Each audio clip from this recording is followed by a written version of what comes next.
Welcome to the Sage Thought Leadership Podcast, building experiences that connect, remove friction, and deliver insights. Well, hi everyone, and welcome to our podcast. I'm Ed Kless, and with me today is Marta Hobbs. Marta was born in Szczecin, Poland, and immigrated to the United States at the age of 13, fleeing communist oppression of her homeland as a political refugee. After a decade-long successful career in TV production in New York City, Marta co-founded the multi-billion-dollar business CheapCaribbean.com with her husband, Jim.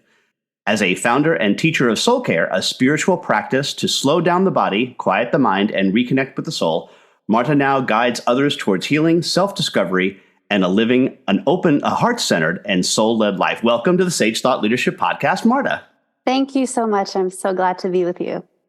Well, first off, Marta, why do you do what you do? Everything I do is to point everyone I encounter within. And what do I mean by that? I think I spent so much of my life living focused on the externals, on other people and the circumstances and the places I lived and sort of trying to get all that right. And I learned that really everything is about living from my soul, reconnecting to myself on a deeper level, learning who I am deep down inside, and then living out of that space. Therefore, my external circumstances don't define me because I come already knowing who I am. And so I try to teach people that there's more to life than the external chase and the rat race, that there's a space to live life from, which is contained within, and that is their soul. And living from their hearts and living from their souls, I believe, is the only way to find lasting peace, true love, and purpose to life, which I think is so important, living life with meaning. And talk to me a little bit about your book, which is entitled Unraveling, A Woman's Search for Freedom and the Journey of Coming Home. Unraveling came out on Valentine's Day of this year, and it took me 3 years to write it. It is a memoir, and it starts at a point in my life where I made it. So I had a beautiful family, 2 children. I was happily married. I ran Cheap Caribbean with my husband. It was successful. We just had a very profitable exit, moved to Paris, France, and I was so ready to be retired at 39 and live the good life. And what happened instead is I got served a bit of an awakening situation where I started to have panic attacks and paralyzing anxiety, and I was diagnosed with a serious heart condition, which then just led me to asking some questions in life. Who am I? What am I doing here? And what is happening? And that was now almost a decade ago, and it sent me on a really deep healing journey, which then became a journey of self-discovery and ultimately spirituality. And so the book is about that. The book starts at the breaking point, goes back to my childhood, talks about growing up under communist oppression, fleeing that in secrecy, arriving in the States, the heartbreaking journey of being an immigrant teenager in America and not speaking the language, and then building this empire, and then the disappointment of having, quote unquote, made it, yet feeling like something was missing.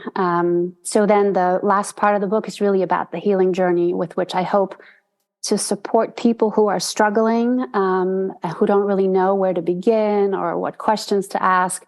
So I just share really my deepest pain points and my most vulnerable parts, just to show people that really, we can overcome anything. And here's what it took for me, and here's what my process looked like. So I'm hoping just to offer hope.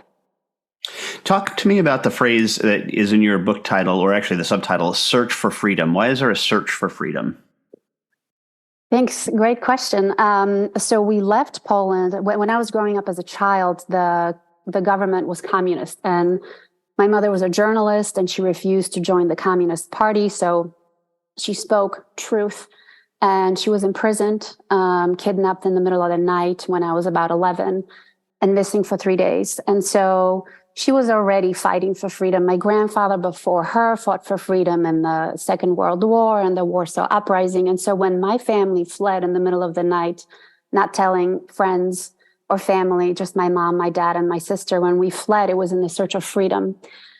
And arriving in the United States, for a long time, I felt that escape from Poland, rather than give me freedom as a kid, oppressed me, because now I had to figure out a way at 13 how to do life in a new country, in a new culture with a new set of rules.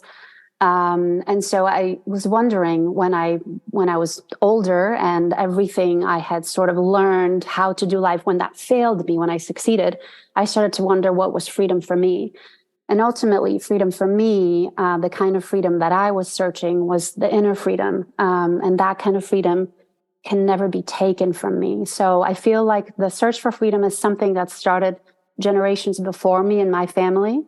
And the way that I fell into it was by finding my inner freedom. And that is, I know who I am within, and regardless of what my external circumstances are, I am free. I'm not only free, I'm freedom itself. What's interesting to me is that the end story and what you're talking about of this search for freedom is very similar to Viktor Frankl. Now, you had two very different experiences, clearly. One where you were able to escape the oppression and got to a place that was, quote unquote, free. And then, of course, his experience in the concentration camps, which taught him about freedom. So there's a connection point there? I see you're shaking your head. I'm so pleased that you bring that up, because he was a big motivator for me. And when I initially wanted to publish the story with major publishing houses, everyone said, don't write a memoir because you don't have a platform. And then people said, write more of a self-help book, take out the stories.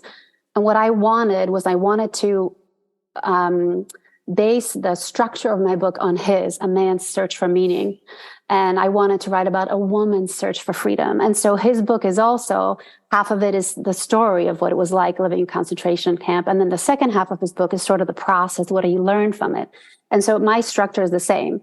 It's my story, but then the end of the book, and I break up my story into two parts because there's a lot to it. But the third and final piece is sort of my process and the freedom. And I love his quote when he says, freedom is found in the pause between impulse and response, I think it is. So he talks so much about freedom. That book was really shaped me. It shaped me, and it also empowered and inspired me to write about what I was writing about, which was something really painful that I experienced, and the wisdom I gained from it. So just like he taught me so much, I hope to do the same with my story for others.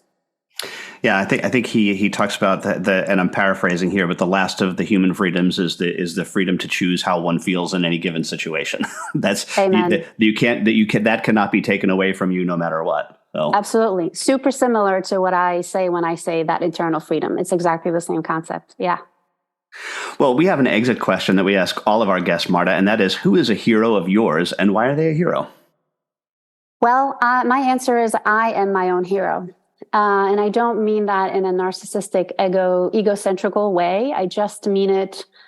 We're so trained to focus on others and sort of follow a formula or an outline of a model of what's successful. And we're so constantly competing and comparing.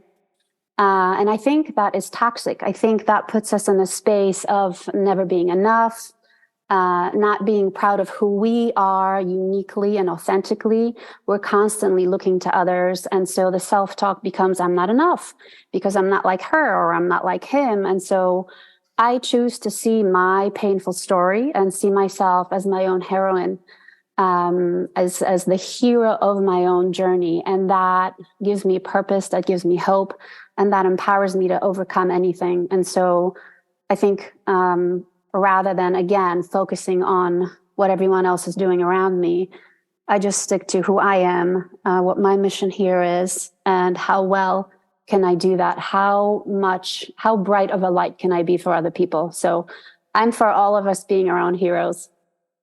And lastly, Marta, how can somebody contact you? Easiest way is to reach to my website, www.martahobbs.com, martahobbs.com. And you can find me on Instagram, Facebook, Twitter. I'm around, and I would love to hear from you. All right. Marta Hobbs, the author of Unraveling, A Woman's Search for Freedom and the Journey of Coming Home. We'll put a link to that in the show notes. Thanks so much for being a guest on the Sage Thought Leadership Podcast. Thanks so much for having me. I appreciate your time. Review and subscribe by searching your podcast player of choice for Sage Thought Leadership Podcast.